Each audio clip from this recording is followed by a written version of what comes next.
It's a very famous question and an old question that's asked about the Torah reading this morning. It goes back at least 1700 years. And that is, why does the Torah begin with the letter Bet?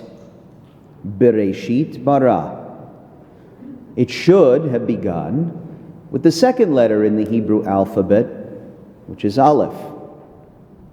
The same question that's asked about the beginning of the Torah is asked about the Talmud. If you've studied Talmud before, you pick up any tractate of the Gemara, you will also see that the Talmud begins on page Bet, not on page Aleph.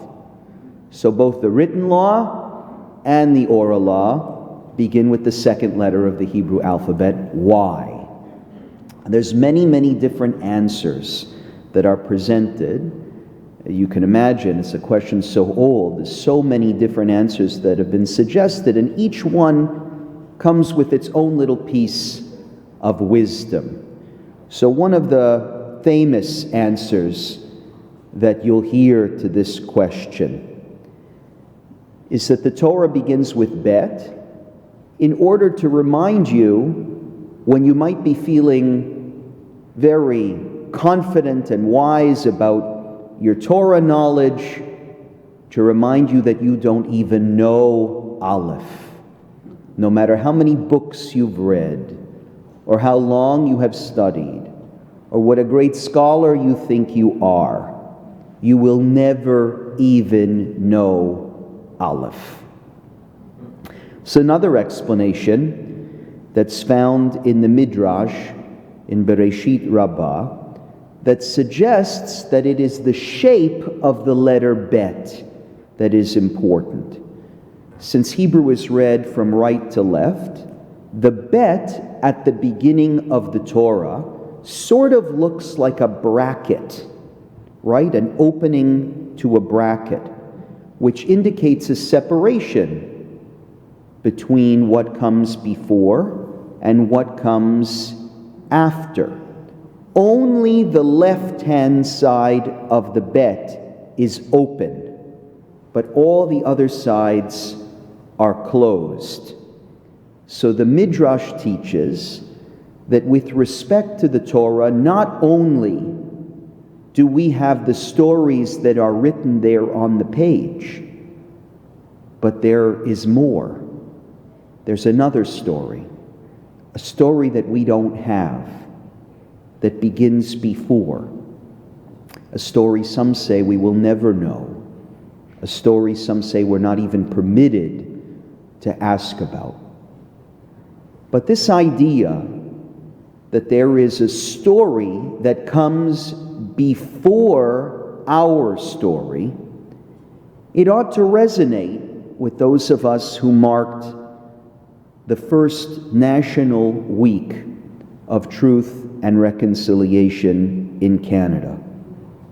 This week that honored the lost children and the survivors of residential schools and their families and their communities.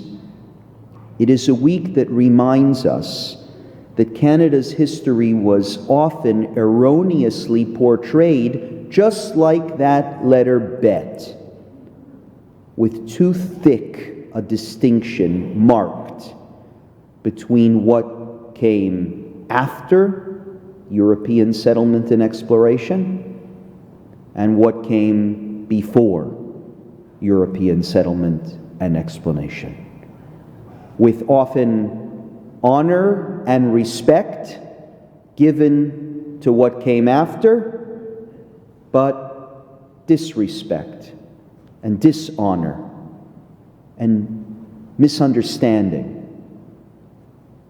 presented with regards to what came before.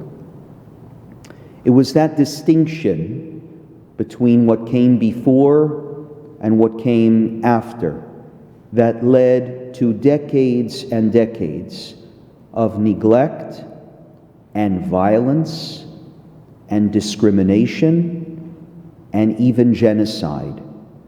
It was that distinction that led to the residential schools.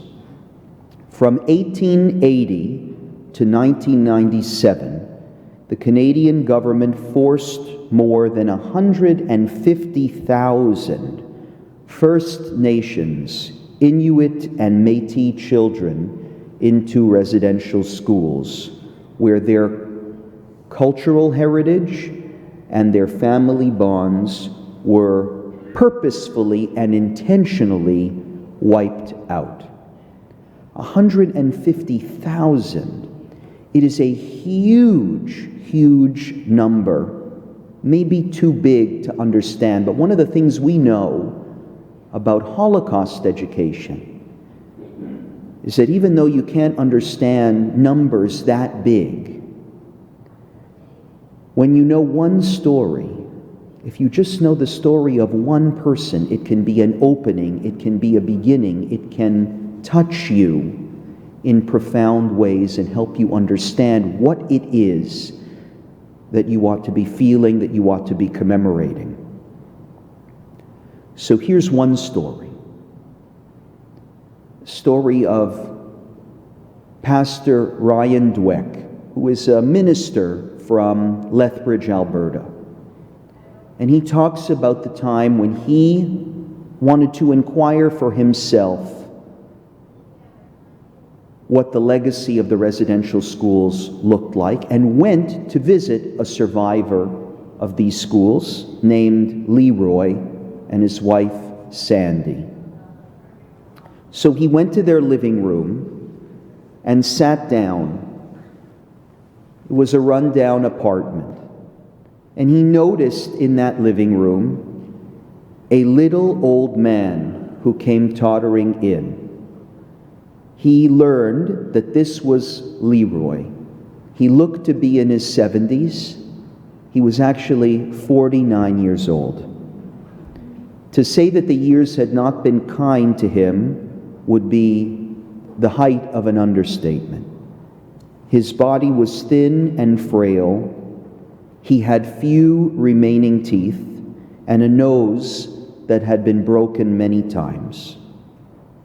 The knobby knees and the stick legs emerging from under his shoes revealed so many scars. His movements were painfully slow. He slumped down on the couch, looking like one of the most defeated human beings this Pastor Dweck had ever met. So they began to talk, and a painfully familiar story emerged. Leroy had spent a bit of time at residential school but ran away. Eventually, he went to a white foster family. They didn't like me, he said, so they beat me. So I ran again. I'd been living on the streets since I was 16 years old. The story got worse. He told of near-death experiences, of crippling addiction to alcohol and drugs, of a long train of broken relationships, of kids and grandkids that he barely saw. Dweck glanced at the walls that surrounded them. There were paintings from the Bible. There was a poster of a powwow on the local reserve that must have been at least 5 years old. There was also a picture of a basketball team with a strong, happy-looking, black-haired young man front and center. And beside the picture were some awards and plaques: Most Improved Player, Honors Student, Player of the Month. But beside all of them, an obituary from the newspaper. And Pastor Dweck swallowed hard. Is this your son? And Sandy, Leroy's wife, nodded. What happened, he asked, as he inwardly braced himself for the response. He took his own life, Sandy said. She looked out the windows, and they all cried together. It's one story among many, many thousands. But it helps us understand what we have been reflecting on this week: the death of people in body and in spirit, the results of systemic discrimination, the results of intergenerational trauma, the results of commitments that were made and commitments that were broken. Beth Tikva hosted a fascinating discussion on Yom Kippur afternoon on this very subject with Dr. Michael Dan. It's online on our website in case anybody missed it. I spoke to many people who listened to the interview that I conducted with Dr. Dan, and everybody told me basically what I felt, how impressed they were with Dr. Dan's knowledge and his dedication and his commitment to indigenous issues in this country. It was really an enlightening conversation for me personally, and what I found particularly interesting is that we never got to the place where I wanted the conversation to go. It was Yom Kippur, so I wanted to end up in a place of atonement and forgiveness and reconciliation. But it never got there. Not because we ran out of time, but because Dr. Dan turned the question around on me. And when I asked him about getting to that place, he said, "How do you atone for a genocide? How does one atone for the Holocaust? How do you make it right?" And of course, there's no answer to that question, not one that I know. Indeed, there are some crimes so vast and so great that true atonement can never be possible. The best we can hope for is some healing. And that goal of healing requires engagement on this issue broadly, and particularly, it requires seeking out, paying attention, and wholehearted, respectful listening to the stories of survivors. That's where this begins. That's where this pastor was right. Seeking out wholehearted, respectful listening. The Prime Minister of Canada should not have been surfing on this country's first national commemoration of truth and reconciliation. If you think that's unfair, imagine if the Chancellor of Germany went surfing on Germany's first commemoration of Holocaust Memorial Day. Imagine how we would feel. And now imagine how Canada's Indigenous and Métis and Inuit feel when they heard what the Prime Minister was doing. The most important person in the very country that committed these crimes, when they heard what the Prime Minister was doing on its first day of commemoration for the terrible tragedies that occurred in the residential schools, in the very year where dozens and dozens of bodies of children were dug up in mass graves who died in these schools. He's revealed himself, unfortunately, as the king of empty virtue signaling and meaningless gestures. Shame on him. Shame on him. And write me your emails to tell me how angry you are with. I shouldn't be political. It's fine.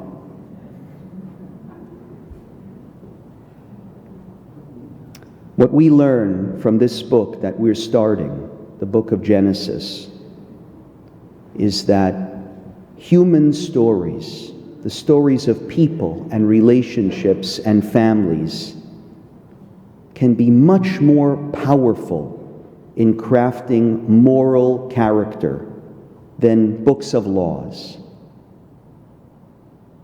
We learn what it means to live an ethical life from the stories of our patriarchs, I think, much more powerfully than in the books that are filled with thou shalls and thou shalt nots. That's the power of stories, the power of listening to people like Leroy and Sandy, of allowing those stories to touch our hearts and our lives. Being touched requires getting close through bonds that are formed in friendship.